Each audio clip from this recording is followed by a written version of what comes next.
Welcome to another episode of Introverse Podcast, where we take a deep dive into the importance and the benefits of being intentional on a journey to a better you. I'm AJ Smith, and I'm so glad you decided to come back to Introverse Podcast and listen to this episode. Now listen, I know we are not on the third Wednesday, but to give you part 2 weeks later was just not okay. So here we are back the next week. Before we get into what we're about to get, what you're about to see in this episode, let me tell you where you can find the podcast. You can find us on the first and third Wednesdays on Stitcher, Spotify, Google Podcasts, and Apple Podcasts. You can find us on Instagram at Introverse Podcast and on Twitter at Introverse Pod. If you don't have access to the previously mentioned podcast platforms, you can find a link in the bio that will take you directly to the latest episode.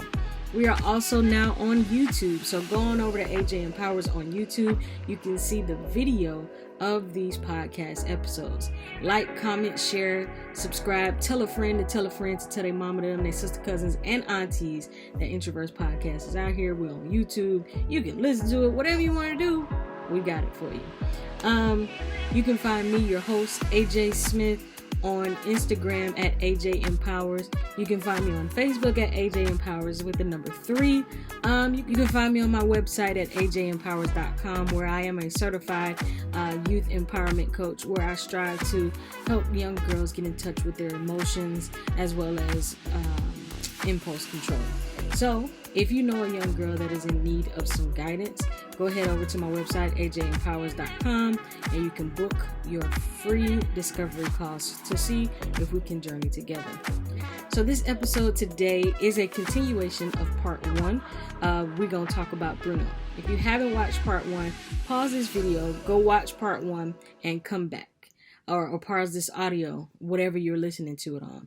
But again, I had Tasha, Stephen, and Danielle on to talk about Bruno and the movie Encanto and all of the different mental health and identity things that we've seen throughout the movie.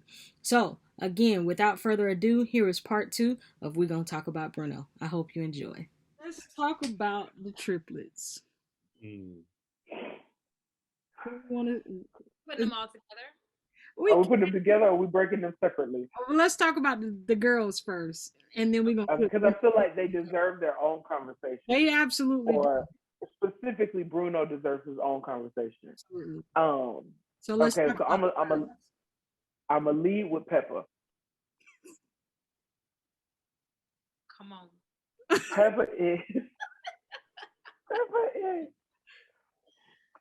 Peppa is the internal struggle that all of us have experienced at some point or another. She outwardly expresses all of her emotions that most of us internalize. Mm-hmm. And she ends up receiving what everyone's worst fear is. And this is what I mean when I say that. We all have these struggles when it comes to emotions, either like in certain moments, either we get upset about something and we don't want to outwardly express that, or we're offended by something and we don't necessarily want to talk about it at that particular moment. Peppa does not have the ability or the luxury of being able to internalize those feelings. She is inadvertently, and to no fault of her own, and by no control of her own, outwardly expresses all of those emotions that we tend to internalize. Not only does she outwardly express them, but she also receives the backlash of expressing those emotions that we are afraid of receiving. And I think Peppa is like the epitome of every individual who struggles with depression or anxiety or PTSD or any type of mental health, anything on the spectrum that is mental health. She is, like I said, she unfortunately doesn't have the luxury of being able to kind of hide her emotions. And then when she outwardly expresses them, she is then reprimanded, or she is like tried to, like, even you can even see it in moments where a cloud starts to form, and she's like, clear skies, clear skies. Like I have to, like I don't know what to do, but I just have to rein this in. I have to pull it in. I have to pull it together because we don't want to. Because she essentially is an environment, and she shifts environments, and her ability to be able to walk into a room and just the thought of something shifts the entire room. And it's not even just like oh, I feel that. No, I see it, I feel it, I smell it.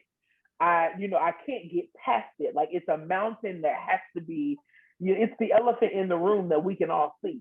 Mm-hmm. And so I feel like Peppa is, the inward struggle that we all have when it comes to our emotions. It's like in one particular moment, I can go from hot to cold to rainy to she is just kind of she is, if we were to be able to outwardly express every emotion that we deal with on a regular basis every minute of the day, it's almost as if like what she experiences is what we would experience. And I feel like it puts this like stigma almost on the varying emotions that we all deal with on a day-to-day basis.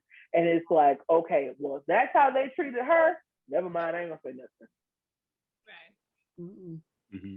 I agree. I think that honestly that's a true gift to be able to acknowledge and experience your feelings. I think a lot of times, like society wise, we have been kind of just groomed and taught to ignore our feelings or not speak out our feelings and things like that. I feel like oftentimes people who do, I feel like it's a rarity that you come by them and they are viewed as like aggressive or rude, and really it's like that's not necessarily the case. Mm-hmm. I feel like when people are offended by like when you share your feelings, it's really inward stuff, like it has nothing to do with you.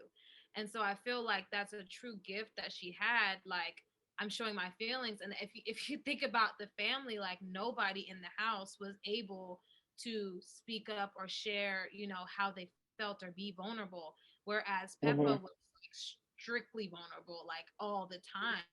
And I feel like their offense came from, dang, like I wish I could be like that. I wish I didn't have to hold in how I felt. I wish I didn't. And so I feel like their aggressive responses were more so their disdain. There is their internal disdain, as opposed to like not saying like they knew that they felt that way, but I feel like I'll give you an example. We're talking with some friends about planning like a couples trip, and one of the couples they were talking about changing the location or whatever, and one of the couples was like, if you guys go there, I'm not going. And it was in my opinion, I was like, dang, like that's mad selfish.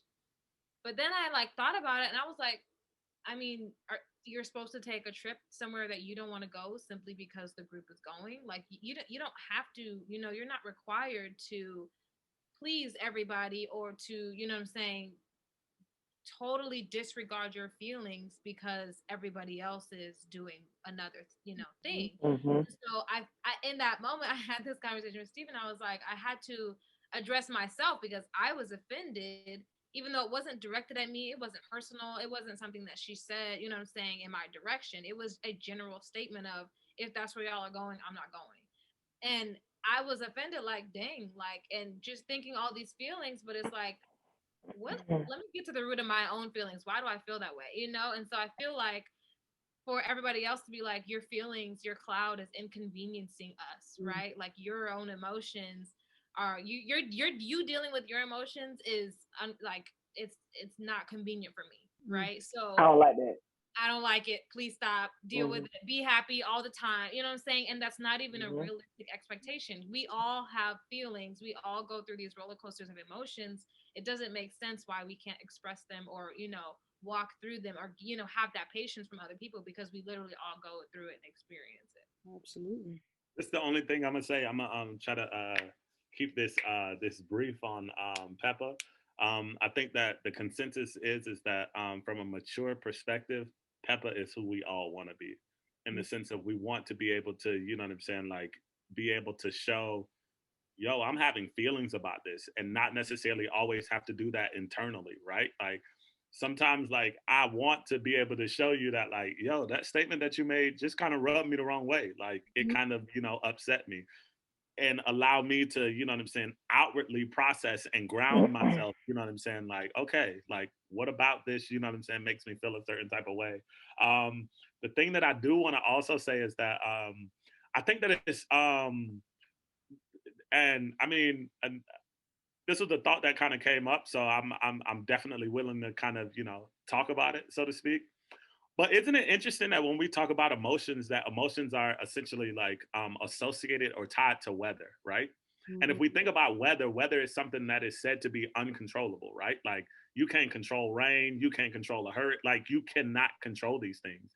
And one of the things that I think could more or less kind of, and I guess the direction that I'm going, could be that it could more or less be a disservice to kind of think of emotions from like a weather type of perspective, because it almost kind of comes as if like we can't control them. Like you have waves of emotions, like you can't necessarily control the waves. Like I was telling Danielle, like sometimes I feel like my emotions sometimes become a tsunami where it's just like all of these little waves, and then it's this big one that just seems like it overwhelms, and I feel like I can't control it, you know what I'm saying? Like in the movie it was this cloud, this rain cloud, or oh, let me, the wind, all of these different things.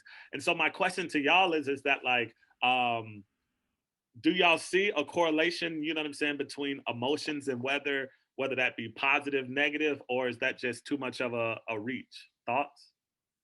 I do believe that you cannot control the emotions. It's the reaction that you control. Right? So Mm. I'm gonna Come feel angry. on. I'm gonna feel hurt. And I can't take credit for that. Somebody else made me realize that. Mm-hmm. Because I used to try to control my emotions. I'm not gonna get angry. Well, anger is not the bad thing, it's what you do in that anger that's the bad thing. And Mm-hmm. so I don't believe that you can control the emotions. Because if I feel sad because somebody died yesterday, I you can't control whether you feel sad or not. You can control whether you throw everything off the couch or the desk or whatever. Like you know how you see the that was gonna be real racist. You know how you see the people in the movies and they just throw everything off the counter. It's like I hate you. Yeah. Like that's that reaction to the emotion that you're feeling, but you can't control that emotion. So I can Listen, see the correlation between weather and emotions. listen, I first of all, I want to say that was so beautifully articulated, because I think that that is the disservice that happens, right? Like um literally we work in mental health, so one of the things that we are encouraging people is to understand and recognize that like these emotions of anger, rage, like these different things, they're not bad emotions. It is essentially what you do with these emotions that necessarily determine or deem them to be bad, so to speak. So I think that, you know what I'm saying, that is beneficial for people to understand and recognize that it's like when it comes to emotions, feel your emotions. Your feelings are valid. They 100% are, because you're feeling this and you're having this moment. Let that be it. You know what I'm saying? But it's not necessarily the fact that you have the emotion. It does 100% tie down to what you do with that emotion. And I think that, yeah, that's good. That's good. Yeah. I kind Yeah. I kind I of could appreciate that. Y'all want me to talk about Julieta? 1 second because I Yeah. got with Pepper. I think while it is a great thing to be vulnerable, it became a burden for her because everybody was telling her to shoot the clouds. And it was Mhm. one moment in the movie where Abuela says, Pepper, you have a cloud. And she was like, I'm trying, Mom. And it's like, I Mhm. always have to try to control it. I always gotta do better. I gotta do better. I gotta do better. So I think while we see it as a beautiful thing, I don't think it was beautiful for her in that moment. Whereas it became beautiful at the end for her to just kind of feel what you're feeling. Mm-hmm. So yes, That's a now good point. we can go to Julieta. No, that's a good point.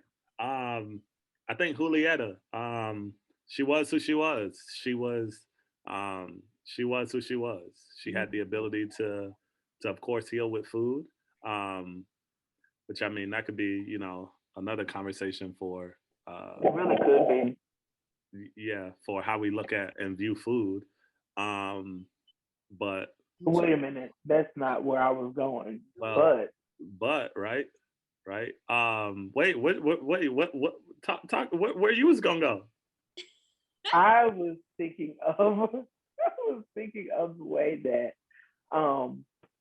like how we look at the perspective or look at the aspect of home cooked meals. Like even as like college students, we look forward to coming home to home cooked meals because it's like it kind of grounds you, it kind of stabilizes you, it gives you a break from the quick fast and in a hurry, and it kind of like it reminds you, it brings you back to where you're from, and kind of like you don't forget where you came from when it comes to a good home cooked meal. So that was the perspective I had when you said talking about food. But what you said also 100%. But it also speaks to our relationship with food. Yeah. 100%. 100%. Yeah. But we're not gonna do that tonight. So in Jesus' name, amen. Amen. Bruno. The amount of stress eating I've been doing, I don't want to touch that topic with a 10-foot. We're not talking about it today. Danielle, do you have anything to add about Julieta? God bless her. Amen. God bless her. Amen. Yeah. God bless her and keep her. The person that we've all been waiting for. The one who has a song that says we ain't gonna talk about him, but we're gonna talk about him tonight. Let's talk about that guy, Bruno. I was Bruno. Tasha to start because she didn't tell me because I wouldn't let her tell me, but I want to hear your perspective on Bruno. Well, I got a lot to say about Bruno. Lord. Okay. First of all, y'all need to put respect on Bruno's name. Period. Okay. Sorry. Put respect on Bruno's name. Because while Bruno had the least screen time, he had the most impact on this movie. Okay. So Bruno's ability to see the future or to kind of, see what was going to happen is a gift that was overlooked. And I did not like the fact, and maybe this is because I have a prophetic nature, I did not like the fact that they demonized his ability to prophesy. And I think that's what happens a lot of times, like just in general, and I'm not trying to be churchy or deep, but I think that's what happens a lot of times instead of being willing to accept what it is that's being said, and also being willing to understand the part you play in what comes to pass,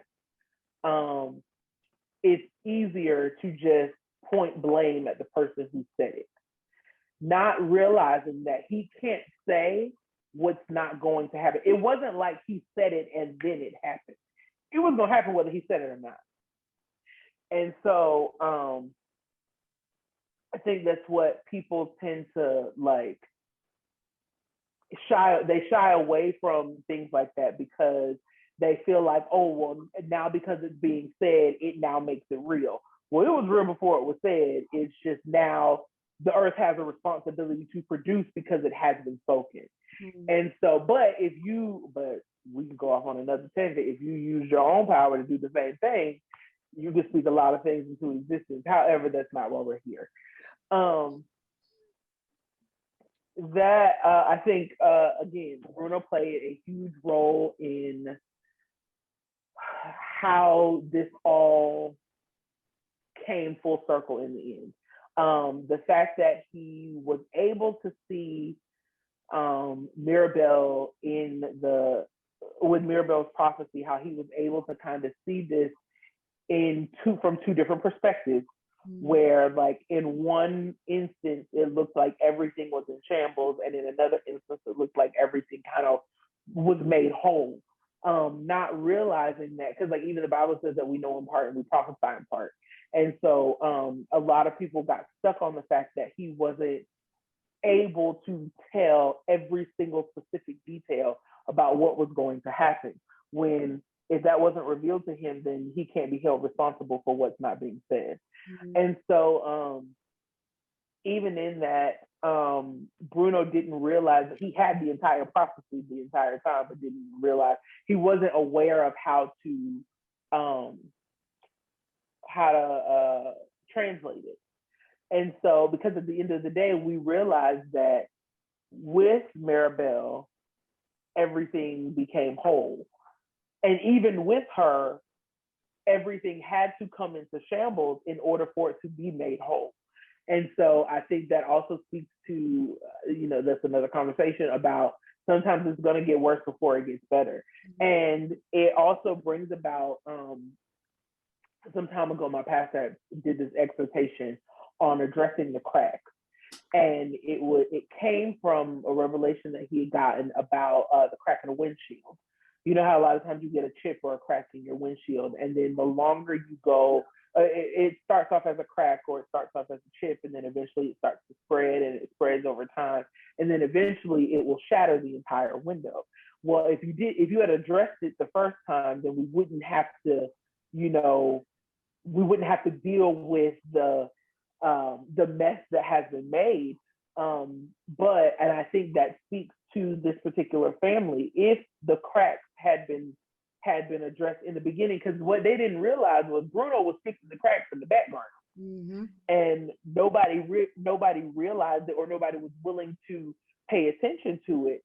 And so, had those been addressed before Bruno walked away, I don't think it would have gotten to the point that it did. But also that may speak to the fact that if Bruno had not walked away, Abuela wouldn't have got the revelation about, how much of a dictator she had been. Then, Luisa wouldn't have gotten the revelation about how she doesn't need to be as strong as she is. And then Isabella wouldn't have gotten the revelation about how there's no need for her to try to be perfect. And so I think in Bruno's silence, there was a push, or there was a revelation or a revealing or an uncovering of issues that needed to be addressed.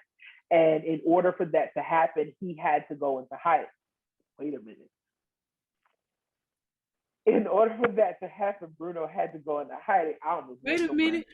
But You put the whole revelation on the camera? Not what I started off to say.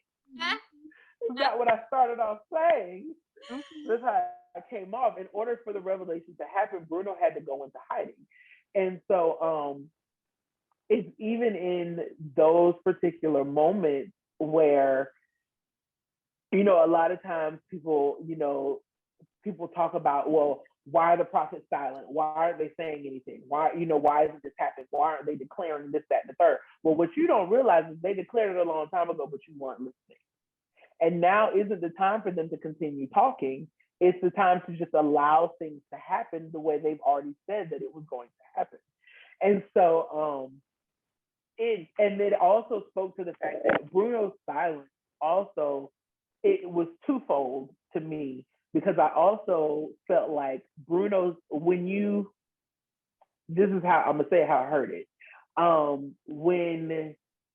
When you don't speak when you're told to speak, or when you don't say what you are supposed to say, your silence can be the sabotage to someone else's purpose or destiny. So the fact that you are not willing to speak when something has been given, when you have been released to say whatever it is that you need to say, somebody else's destiny is now being sacrificed because you weren't willing to move when you were told to move. First, I want to say, get off my toes. Right? None of your business, okay? Get out of my Mind your business. Mind your business. That is not where I had anticipated on going, but here we are. Here we are. Okay, Lord, I hear you. Thank you. Thank you, Tasha. You're welcome. I definitely couldn't agree more with you on what you said. I think Bruno is even symbolic of truth. Like, I feel like a lot of times we don't want to talk about the truth. We don't want to acknowledge it. We don't want to even, like, we feel like if we don't speak it, if we don't say it out loud, regardless, I think the reality is the truth going to be the truth, whether it's not in front of you, or whether it's, you know, hidden, whatever it is, like the truth is, it is. Mm-hmm. And I just read this scripture the other day where in Mark, it was basically talking about how things are hidden only for them to be what does it say? Hold on, I'm gonna just read it really quick. It says, "For nothing is hidden except to be revealed, nor has anything been kept secret, but that it would come to light. That is, things are hidden only temporarily until the appropriate time comes for them to be known." And I feel like that aligns perfectly with what you just said. Like Bruno's absence allowed that time for Luisa, you know what I'm saying, and Isabella and all these things to, you know, happen for them to receive their own revelations of their self and their identities. And I feel like him being there, not being there, like would have all happened in its own way. But I feel like him being there or him not being there allowed for that time to pass, and then Bruno ended up coming back around anyways, and it was like, yo, let's talk about Bruno, you know what I'm saying? Like at the end Mm-hmm. of the movie, like we got to address this at the end, you know, like because the truth is, it is, you know what I'm saying? Like, and so I feel like he's super symbolic of the fact that, you know, sometimes we can want to bypass the truth, but the facts are going to be the facts regardless, you know. And so um sometimes we find ourselves upset about the truth, you know what I'm saying? And I feel like even I don't want to go back to Abuela right now because I know y'all Mm-hmm. feel some type of way about her, but I feel like We could. but I just feel like, you know, it kind of comes back to we have to address that there's these assumptions that we have posed upon Abuela, is like this, you know, this malice or this maliciousness about her, or that she was intentional about, you know, some of the things. Like I agree, like, you know, there was gaslighting taking place and things like that, but I feel like when you're not aware of healing that needs to be taking place, like I feel like there's a lot that can that you can motions that you basically take throughout your life that you don't even realize the detriment of, you know, what your actions are taking, or the impact that it's having, because you're not even like when you numb you can numb your emotions so far to where like you don't feel or know that you have an emotion towards a certain thing. Like, so I feel like for Abuela, like there was this numbness about herself from just like, you hit trauma, like you can forget stuff, you can, you know what I'm saying? Like there's just different things and different responses that take place within yourself. And so we kind of like, somebody, I don't remember who said it, but somebody had noted like, like Abuela didn't care that Bruno was gone, or respond in a way that, you know, everybody else felt like she should have. Mm-hmm. And I Mm-hmm. feel like that's purely based on assumption, because we don't know that Abuela didn't lay down at night and cry, you know what I'm saying? And my son, you know, mourn her son, and, you know, like things like that. But I think that the truth is going to be the truth regardless of if we see it, if they express it, if it's spoken about, right? It's just, it is what it is. And so I feel like, yeah. I want to say y'all both made some really good points there.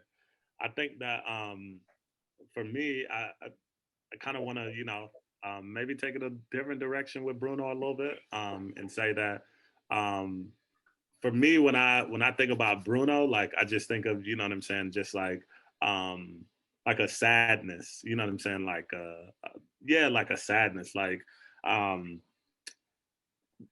I don't know about y'all, but I had a moment, you know what I'm saying, when watching this movie where seeing him in the cracks of this wall, literally having, you know what I'm saying, like making his own little place, you know, setter, mat, all of Yeah. this with his name, like that like hit, you know what I'm saying? Like it hit from a place of, you know, recognizing and understanding that sometimes when you make a decision, you know what I'm saying, to leave or to do something against the grain, you may be, you know, ostracized or isolated, you know what I'm saying? Like, but you still have to, you know, necessarily like try to find some type of strength or solace even in those moments of almost kind of like being alone, so to speak. You know what I'm saying? Like the fact that, you know what I'm saying, he was there and couldn't let nobody know that he was there was just like, that was painful, you know what I'm saying, to kind of watch and kind of experience.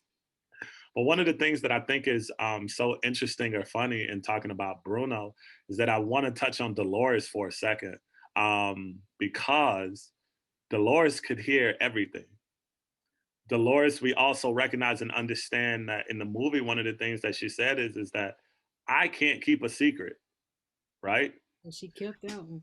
She kept that one because she even acknowledged that she could hear him. Like she knew, you know what I'm saying? Like that she could hear his voice. So the question is that like, why didn't she speak up? You know what I'm saying? Like, yo, Bruno's here, dog. Like, you know what I'm saying? But, We and I don't think talk that, about Bruno.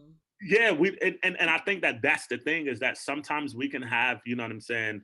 I think that if we all be honest, we all have that in our family where certain things we don't talk about. You know what I'm saying? Like either we don't talk about our sister's mental health or our brothers, you know what I'm saying? This addiction or that thing or this, like we don't talk about that. So we almost essentially like turn a blind eye to it. You know what I'm saying? Like almost not necessarily to the thing, but almost even to the person. You know what I mean? And so for me personally, it was tough to kind of like be like, dang, Dolores, like you almost like kind of look at her like, dang, you could have helped out, you know what I'm saying? But also recognizing that like sometimes everything needs to happen the way that it does for, I guess the revelation or the manifestation, you know what I'm saying, to come the way that it needs to. And so I think that yeah, Bruno, it was tough to, you know what I'm saying, to watch Bruno in this whole thing.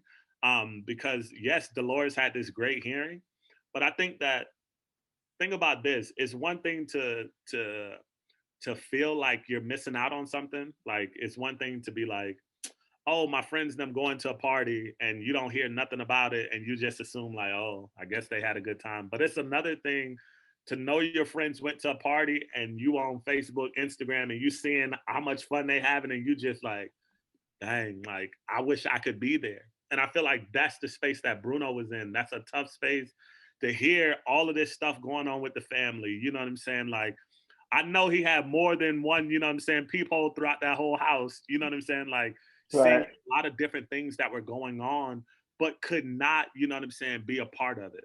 So it's almost like he missed out on so much by not even being able to physically be there. But then also on the backside is one thing we get upset when we feel like people talking about us. But it's another thing to know folks talking about. We don't talk about Bruno. Like they literally sung this song in the house. You know, he heard it. You know what I'm saying? He like, oh, dang, okay. You know what I'm saying? Like, that's a tough space to be in. So, like, I feel like for Bruno, like, that was hard to, you know what I'm saying? Like, to really watch and I guess kind of digest. So, yeah, I feel like it was definitely sad. Yeah, that's what I got for Bruno. I think Bruno, as a like you guys all brought out great points about Bruno, um, but on a real life level, like the truth teller always gets the bad rap when you're just Mm-hmm. telling what you see, and it's just like Tasha said, it doesn't matter if he says it or if he doesn't, it's still gonna happen. Now, I do believe that Bruno was not prepared to be the truth teller, and No. he allowed them to turn his gift into something that was horrible, and he started to Mm-hmm. feel it as something horrible, which made him not equipped to remain in the Marigold family because he didn't know what to do with it. I'm just bringing people sadness. I shouldn't do this. Whereas, no, sir, you're absolutely necessary in this whole thing.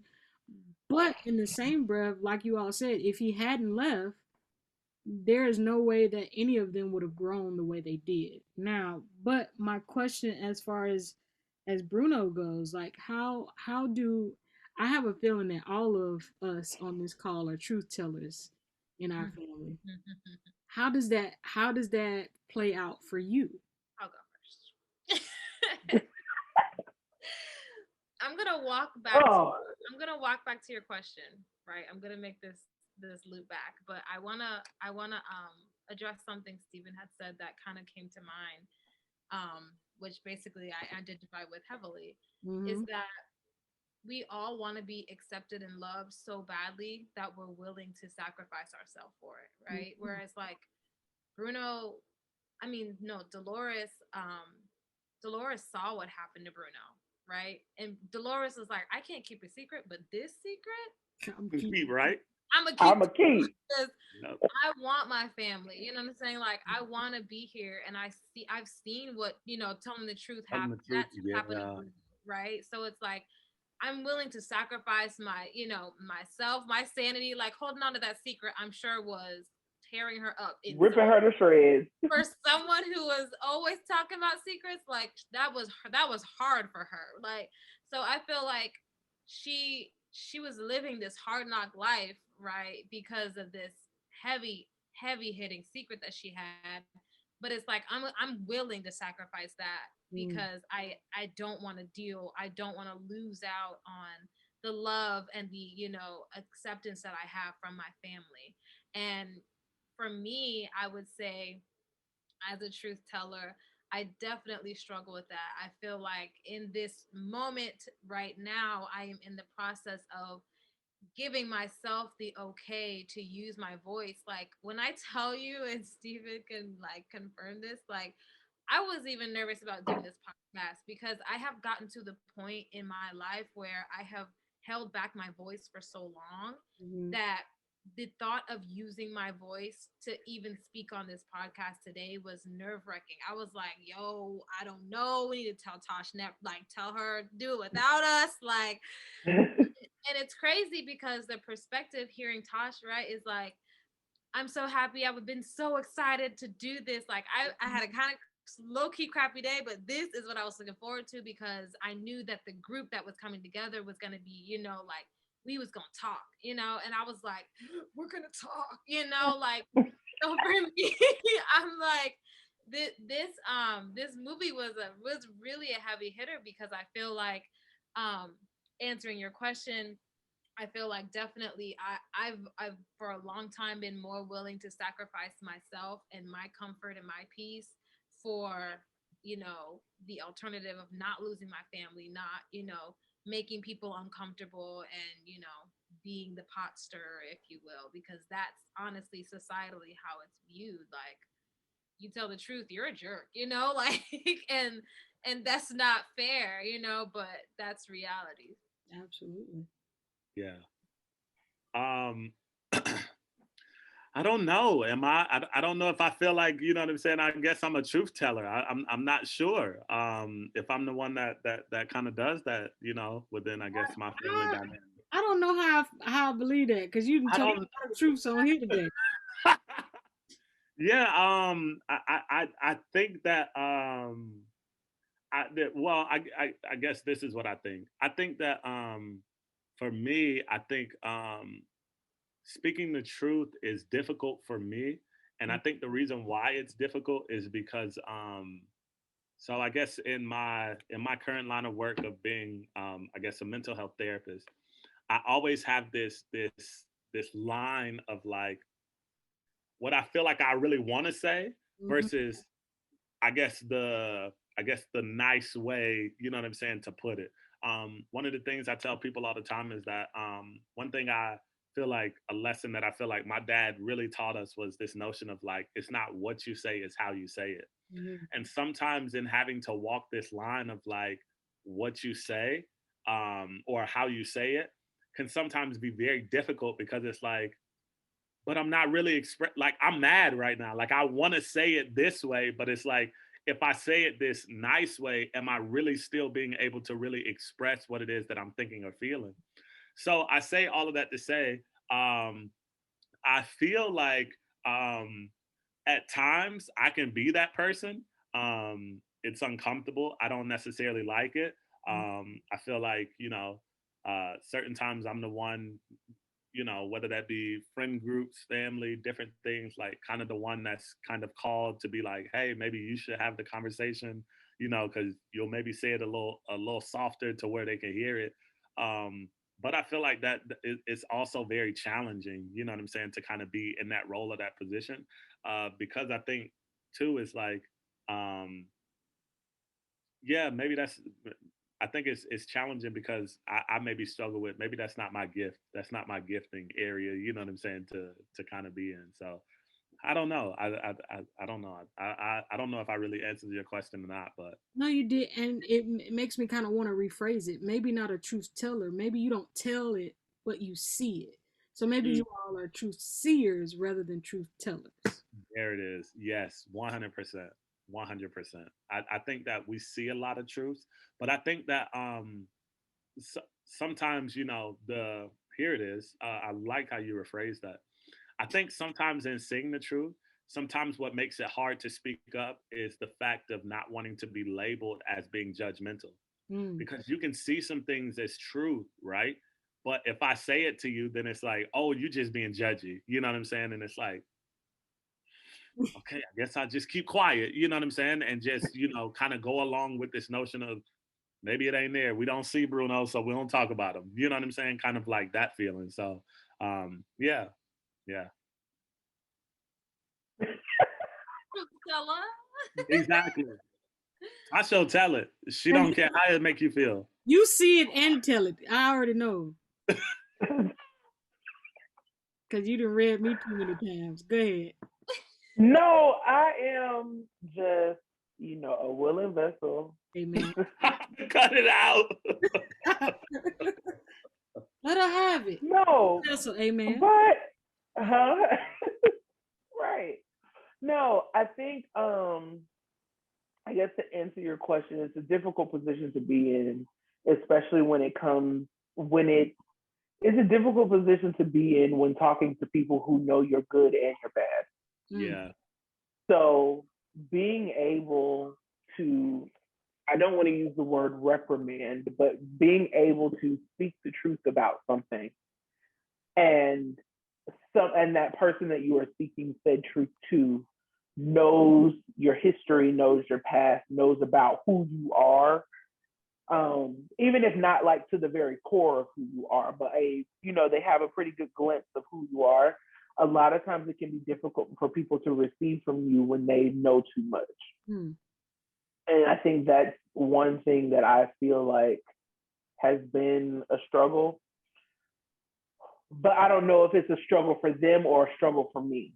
I don't know if I don't feel like what I have to say is valid because I used to be in that place.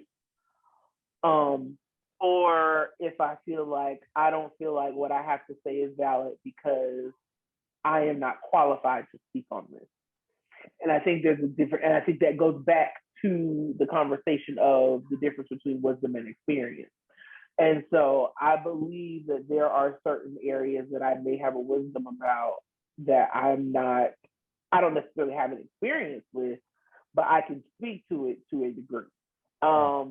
But I feel like, yes, as much as I say it, I want someone to be honest with me, but I also realize how sensitive I am. And so, and back to what Stephen said, it's not about what you say, it's how you say it. Mm-hmm. I am a firm believer that there is and it's not even about being politically correct, there is a soft and delicate way to say everything. Mm-hmm. Like, if you sit and think long enough, there's a delicate, hand-holding almost way of saying anything. You can be stern and still be soft about it. Mm-hmm. And so I think that's sometimes my struggle, because a lot of times when I'm talking, if I like stop and stare off, it's because I'm filtering what I'm trying to say. Because literally what happens when I'm talking is, okay, I'm thinking ahead about what I want to say, and then I pick out a word, and it's like, no, if I say it this way, this is that. If I use this word, this is how they're going to interpret it. Even though that's not what I mean, that's how it's going to come across. So no, I can't use that word. And so let's find another word. So now I'm running through the thesaurus of finding words that can replace that one, and all of that is happening in the split second that I'm having this conversation. Mm-hmm. So it's difficult to be that person in that position, because you can struggle with, well, at least I can speak for myself, struggle with whether or not you are qualified enough to say what it is that you see or heard, and is the person that you are saying it to, are they willing to accept it? Because I don't like talking for no reason. Mm-hmm.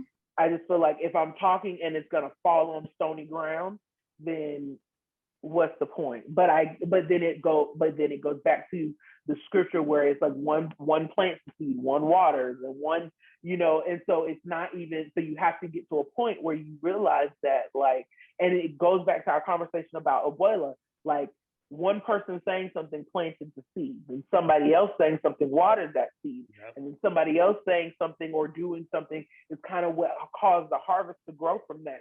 And so I think that's what is necessary in being the person that's looked at as the person who always tells the truth. I think it's necessary to make sure that you understand that what you have to say when coming from the right place and when what you are saying is being submitted to the right one. Because I do feel like sometimes people say stuff as it being the truth, and it was like, you didn't need to say that. Like, it wasn't the time, it wasn't the place. Like, that was crass for absolutely no reason. And I think being willing to submit to those ramifications is important. Also, being willing to understand that there are going to be some people that you say something to that are not going to be willing to accept it in that particular moment. But your responsibility isn't to get them to see the light. It's just to plant the seed. I think it's taken me a long time to learn that last point that you just said. Learn when to tell that truth and not tell that truth. And Danielle mentioned being a pot stirrer. When I went from one extreme to the next, I went to not saying nothing to saying everything. Look at a flick of the wrist. I was stirring all the pots. You hear me? I was in all the pots. Like, this is what's wrong with you. This was wrong with you. This was wrong with me. And I acknowledge that, but you wrong too, okay? So I think I've had to learn how to just pause for a second, understand when it needs to be said, how it needs to be said, and is it even beneficial to say it? Like, you'll notice some things about a person, for instance, that person's shoe untied. Like, if it's not a child, likely they're not going to trip. So, like, is it necessary for me to chase that person down to tell them their shoe is untied? Whereas, your shoes are tied together. I need to tell you that because you're absolutely going to trip if they're tied together. So just understanding the difference in those two. Y'all pray for me. I'm learning. Hey, we all need it. I just want to say, for us truth tellers and seers, I think it's important that we know, and maybe this is more so, Tasha, I want to say this to you, is you being the willing vessel that you are. God doesn't call the qualified; He qualifies who He calls. Right? The call, yeah. So you are qualified to, what I'm saying. When the Lord says something, say something. You know what I'm saying? Like, and I feel like that's something that we all can struggle with, is feeling like, they know too much about me, or, I'm younger than them. There's no way they're going to receive this. You know what I'm saying? But it really is like it, God doesn't need us for anything, but He's allowing us, you know what I'm saying, to be a part of, the work that He's doing. So if you want me to just say this thing, I'm going to just say this thing. You do the rest, because there's been times where I've said stuff to people and been like, it felt like it fell on deaf ears. And so I was like, well, I just wasted my time, you know what I'm saying? But not realizing, like, it really, some stuff, it just needed marinate in there, you know what I'm saying? And then God will do the rest. But I feel like sometimes it can be discouraging. And so I just wanted to throw that out there, because we all need it. Absolutely. Yeah, like your the things that you've gone through sometimes is what qualifies you to say something. Like, if you, right, for instance, if a drug addict goes to a recovered addict go to a current drug addict, I feel like they have all the wisdom, experience, and knowledge to tell somebody that this ain't the path you want to go down. Whether they listen or not, that's on them. But I feel like it is our responsibility in something to that effect to say what is on your heart, for sure. I'm gonna kind of mix these two questions together so that I can get y'all off here. I know it's been a while, and I appreciate y'all for being patient. Who do y'all identify with as far as the family characters, and how does that play out within the characters' family dynamic, and then also your family dynamic? Don't close your eyes. Don't make them so big. I'm gonna hit you with the gusto before we get out of here.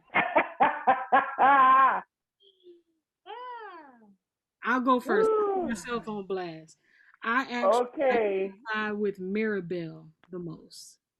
I Mhm. felt very for the longest of my life I felt very common, very much like there was little to nothing that I could add to my family, but I felt like I was always trying to be better. Whereas it turns out that now that I'm freaking 33, you want to tell me how great I am. It's like, well, where was that when I was a kid? When you were, you know what I'm saying? Like, I come home with A's, B's, and one C, and you say, well, what's up with this C? Rather than acknowledging, the good in me. And I don't feel like in Maribel's case in the family dynamic, the good in her was acknowledged. I feel like she did a lot of good prior to her opening that doorknob Mhm. and turning that door into something magic again. She did great things for everyone and everybody and tried hard for everyone and everybody. And I feel myself falling into that same kind of category in my own family. I honestly, I'm gonna just do that. I'm just gonna say what I gotta say, guys. I'm gonna use my voice. There you go. I Yeah. I feel like this question was so hard for me because I feel like it was really a blending. Like I made my own character and it came out to be me. Okay. Um, Mhm. of I like Mary, it. Louisa, and Isabella. In my family, although I'm not the oldest, I do struggle with being, you got to be strong. You're the strong one. And for me, that has played out very similar to Louisa, where it's like my strength has become my weakness, and like now feeling like I can't, ask for help or, be weak or vulnerable, in front of, my family or anybody because they need somebody to lean on, right? So once again, sacrificing myself for, the family and going into Isabella because she was literally ready to give her whole life and marry this man. Like, and for me, it's like I would rather help you with your struggles or things that you're going through than bring you mine.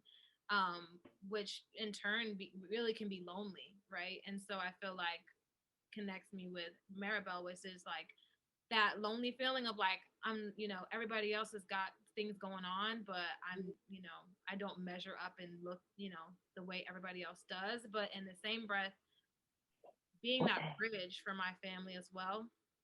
I feel like Maribel was definitely the bridge for the family. Like, even though everything crumbled, she helped things be brought back together. Like, in the end, where everybody's gifts weren't working, she was able to, climb that ladder, do all these things where they became so dependent on their gifts to do things and walk things out in life. And she was like, yo, I'll climb this ladder. Let me get that for you. Let me, help you push that thing up. Like, I've been doing this without, the gifts that y'all had, right? So I feel like Yeah. that's kind of like the same place that I find myself in, is being that bridge for that, my family to be able to be like, as life goes on, like let's be willing to adapt, let's be willing to change, you know what I'm saying, and do things differently than we did it before. It might be uncomfortable, but let's try it anyway, and bringing that different perspective, whereas the family is kind of willing to, or not, I want to say willing, but how finds themselves kind of seeming stuck in the past or doing things,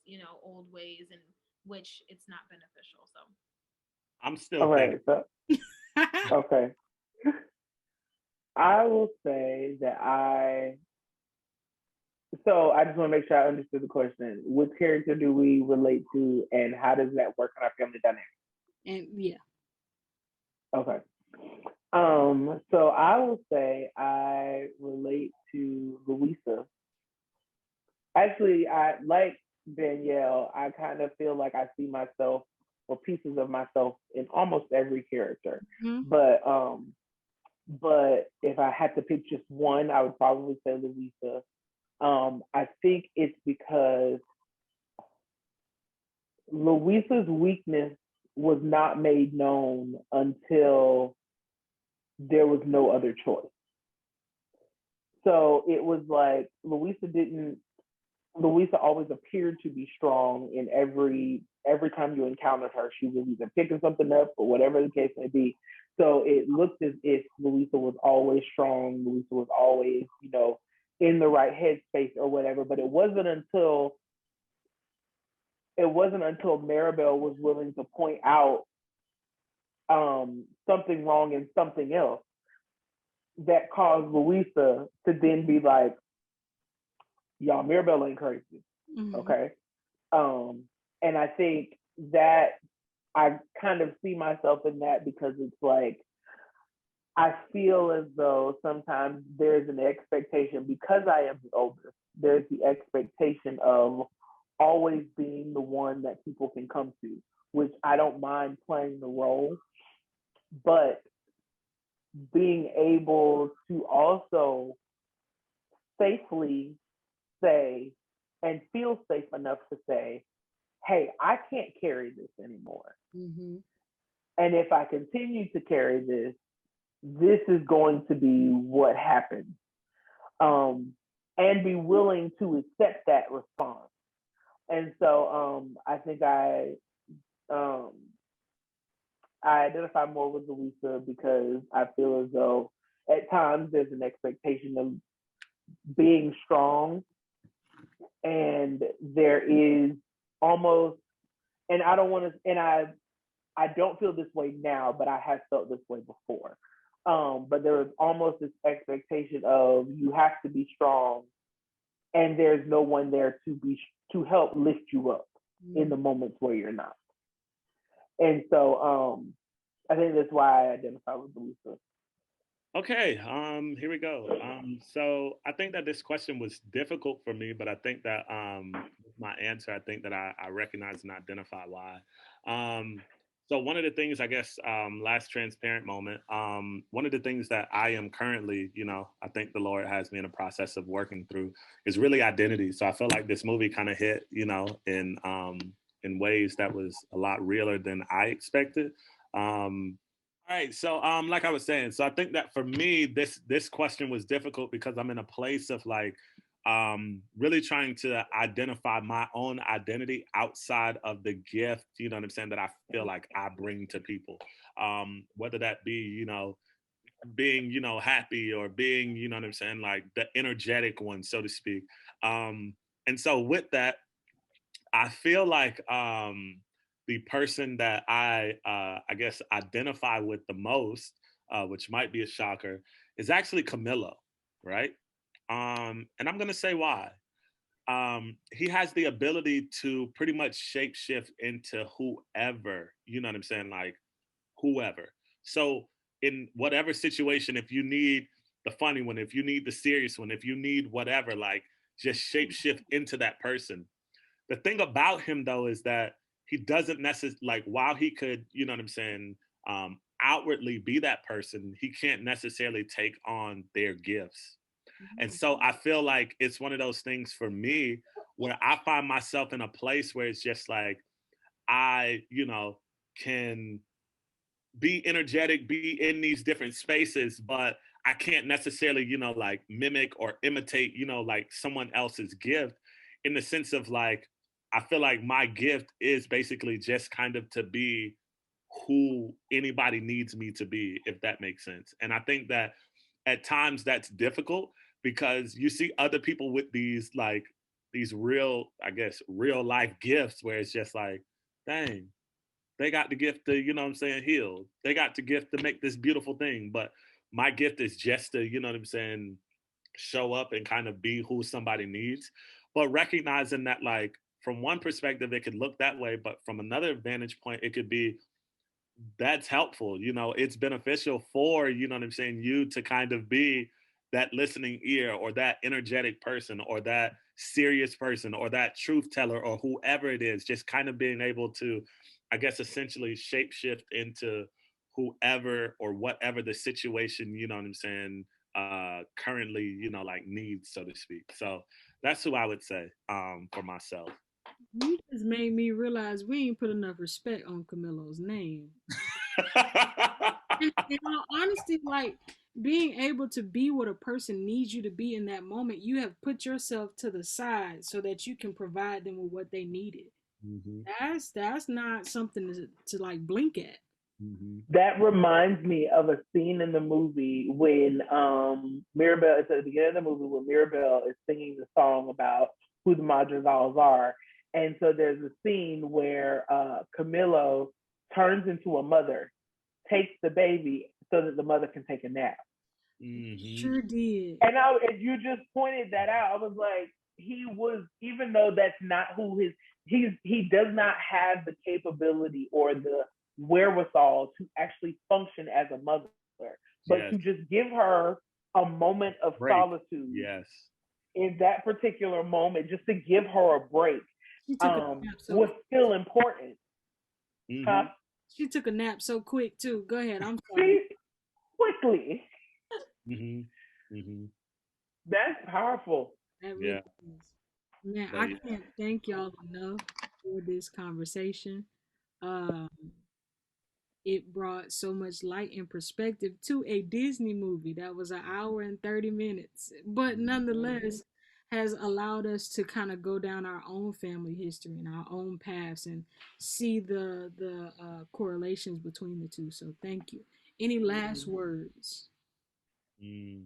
First of all, I want to, I guess, last words. Thank you for having us. I think that, like Danielle said, there was a, and I even said initially, when you asked what's my vibe, like there was a sense of nervousness, but also, you know what I'm saying, that expectation. And I think that expectation was definitely superseded in the sense of just having this conversation.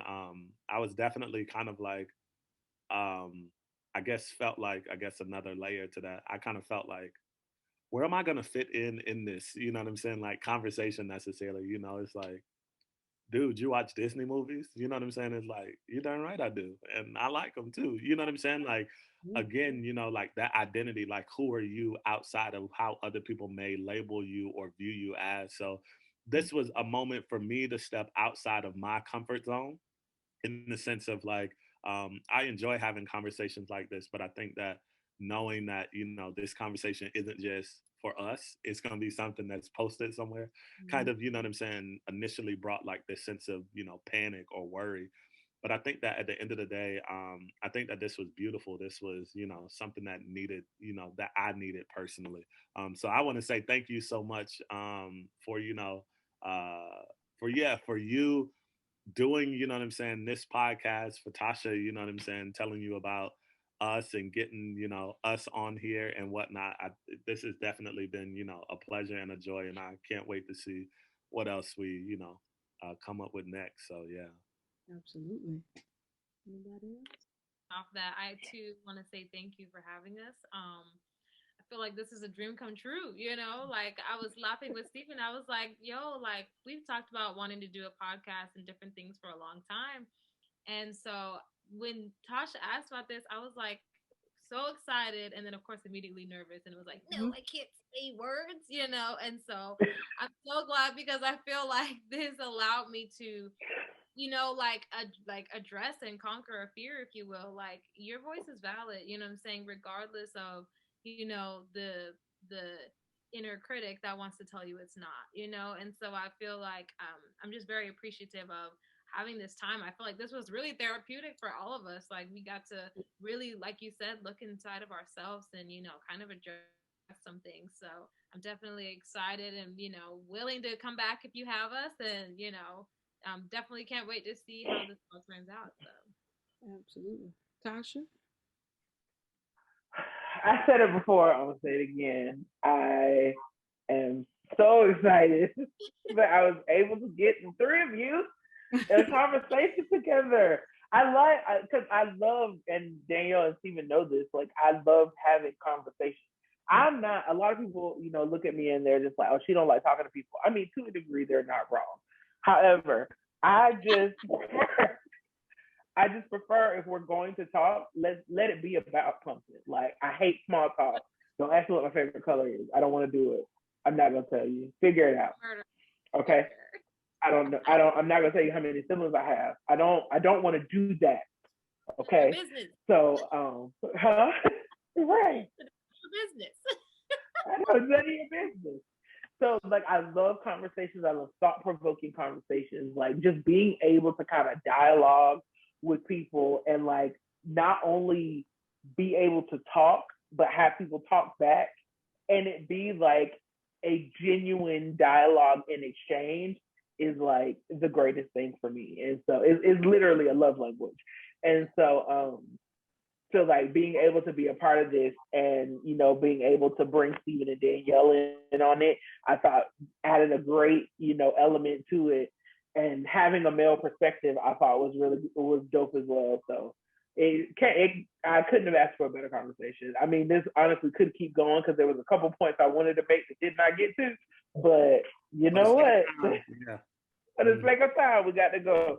Mm-hmm. Mm-hmm. I think all kudos goes to Tasha for this particular episode. Woo woo! Creating the platform is not the platform was already there. You were the great connector, bringing all these minds together. So I want to give kudos and thanks to you, in bringing everyone together. So thank you for that. I ain't got nothing else, y'all. I appreciate you. No problem. It's been a pleasure. So that's it, guys. I hope you enjoyed this episode. We done talked about Bruno. We done talked about their mama. We done talked about everybody. I thoroughly enjoyed recording this episode with Tasha, Danielle, and Steven. I can't thank you guys enough for hopping on with me and talking about a Disney movie. But Encanto I feel like this conversation was necessary, so thank you guys for joining me in it. Let me tell you one last time where you can find the podcast. You can find us on the first and third Wednesdays on Stitcher, Spotify, Google Podcasts, and Apple Podcasts. You can find us on Instagram at Introverse Podcast and on Twitter at Introverse Pod. If you don't have access to the previously mentioned podcast platforms, you can find a link in the bio that'll take you directly to the latest episode. You can find me, your host, AJ Smith, at AJ Empowers on all social media platforms. You can also find me at my website, ajempowers.com. And I am a certified life coach, ready, willing, and able to journey with young girls that are needing help with aligning with their inner selves and also impulse control. So hit me up, ajempowers.com. I am going to link Danielle and Tasha's social media in this episode. I don't want to get it wrong with saying it, and I don't have it in front of me right now, and I do apologize for that, but their social media is linked in the details of this episode, so go on over and follow them as well. By the end of this episode, we hope that you found something that you can take along the way and help you on your journey. And with that said, good night, good day, goodbye.